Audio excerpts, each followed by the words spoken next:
Welcome back to Hourman TV, the channel where we talk real solutions for men's sexual health, especially those with cardiovascular challenges. We always emphasize prevention. Things like Kegel routines, a clean diet, stress management, and smart exercise. If you haven't seen those videos yet, check them out after this one. They'll give you a solid foundation to improve your performance and stamina naturally. But today, we're doing something equally important. Understanding the problem, because when you know exactly what's going wrong, you can take the right steps before it gets worse. The better your knowledge, the better your results. So let's dive into the key differences between erectile dysfunction ED and premature ejaculation PE, two common but very different challenges that affect millions of men. Let's start with the core difference. Erectile dysfunction, or ED, is when you can't get or keep an erection firm enough for sex. The issue here is mostly blood flow. The penis just isn't getting or holding enough blood. On the other hand, premature ejaculation, or PE, is when you ejaculate too early, often before you or your partner want it to happen, and sometimes even before penetration. The main issue here is control over the ejaculatory reflex, not erection. In simple terms, ED is about not being able to start. PE is about not being able to last. Let's break down the body mechanics behind each one. For an erection to happen, your brain sends signals that release nitric oxide, which triggers a chemical called cGMP.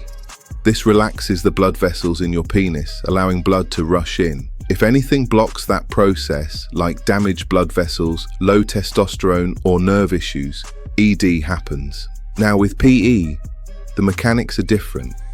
The problem is with reflex timing. When you're aroused, your spinal cord quickly triggers ejaculation, sometimes too quickly. It's like your body's launch button is too sensitive. This could be due to brain chemistry, an overactive nervous system, or even habits like rush masturbation that trained your body to finish too fast. Now let's talk causes. For erectile dysfunction, the main culprits are usually physical. Poor circulation from conditions like diabetes or heart disease, nerve damage, low testosterone, or even side effects from medication. Lifestyle habits like smoking, heavy drinking, obesity, or being sedentary. ED can also be psychological. Stress, anxiety, or depression can shut things down below the belt. For premature ejaculation, the causes are often more psychological and habitual.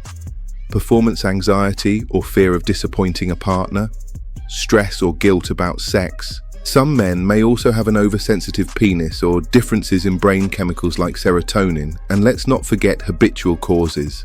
Men who grew up masturbating in secret and rushing to finish quickly often develop a pattern that's hard to undo.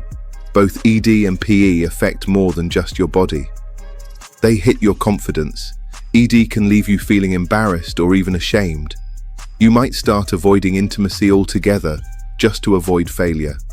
PE can create frustration, both for you and your partner. And the more it happens, the more anxious you get, which just makes it worse. It can create tension in relationships and make you feel like you've lost control.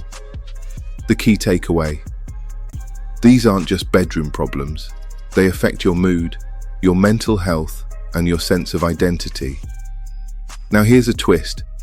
ED and PE can happen at the same time. It's not common, but it does happen. Like when a man gets so anxious about finishing too early that he loses his erection altogether. Or when poor blood flow makes it hard to stay hard, and the moment you do get erect, it ends too fast. When that happens, doctors usually treat the primary issue first, like improving blood flow for ED, then addressing control for PE. So, let's recap with a simple comparison. ED is about getting it up. PE is about holding it back. They have different causes, different mechanisms, and need different approaches, but both are treatable. And understanding the difference is your first step to taking control. In our next two videos, we'll dive into the treatment options. One video for erectile dysfunction and another for premature ejaculation. each with practical steps you can take right now. If this video gave you some clarity, hit the like button, subscribe, and turn on notifications so you don't miss those treatment videos. And remember, don't just hope it gets better, take action. Early diagnosis and the right plan can make all the difference. See you in the next one.